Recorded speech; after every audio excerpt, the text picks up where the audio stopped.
جب آپ دوری جدول یعنی پیریوڈک ٹیبل کو دیکھتے ہیں تو آپ نے محسوس کیا ہوگا کہ تمام ایٹمی کمیتیں یعنی اٹامک میسز مکمل اعداد یعنی ہول نمبرز میں نہیں لکھے جاتے.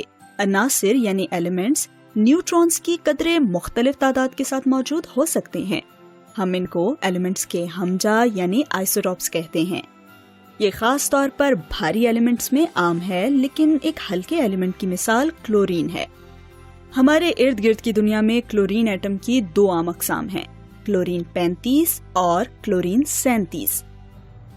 اگر ہم نے کلورین گیس کا نمونہ لیا تو ہم دیکھیں گے کہ یہ تقریباً 75% کلورین 35 اور 25% کلورین 37 کا بنا ہوتا ہے. ویسے تو کلورین کے دوسرے آئسوٹوپس بھی ہیں، لیکن یہ دونوں سب سے زیادہ عام ہیں. مختلف آئسوٹوپس کی نسبتی کثرت یعنی ریلیٹیو ابنڈنس سے مراد یہ ہے کہ وہ کتنے عام ہیں. کسی بھی ایلیمنٹ کا ریلیٹیو اٹامک میس کا حساب لگاتے وقت ہمیشہ اس کی ریلیٹیو ابنڈنس کو مد نظر رکھا جاتا ہے. اس کو دیکھنے کا ایک طریقہ یہ ہے کہ تصور کریں کہ آپ کے پاس 100 قدرتی طور پر پائے جانے والے کلورین ایٹمز کا نمونہ ہے. پچھلی مثال میں دی گئی کثرت کی بنیاد پر ان میں سے 75% کلورین 35 اور 25% کلورین 37 ہوں گے. یہ جان کر ہم اٹامک میس کا اندازہ لگا سکتے ہیں.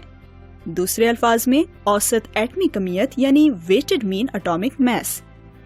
اور ہم یہ اس کلیے یا فارمولا کے ذریعے اس طریقے سے معلوم کر سکتے ہیں: 75 ضرب 35 جمع 25 ضرب 37، اور اس کو 100 پر تقسیم کر دیں جو کہ 35.5 کے برابر ہے.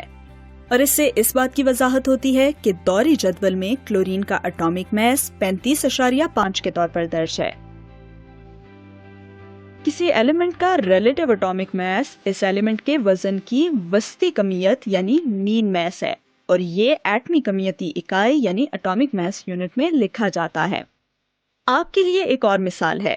برومین کے نمونے میں 50% برومین 79 اور 50% برومین 81 شامل ہے. تو آپ یہ بتائیں کہ اس کا ریلیٹیو اٹامک میس کیا ہوگا؟ ویڈیو کو روکیں. شاید آپ فوری طور پر اس کا جواب دے دیں گے، اگر نہیں تو کلورین کی مثال کی طرح اس کا جواب دیجئے. جی، تو جواب ہے 80. ایلیمنٹ کا تفصیلی دوری جدول یہ ظاہر کرتا ہے کہ زیادہ تر relative atomic masses whole numbers میں نہیں ہیں.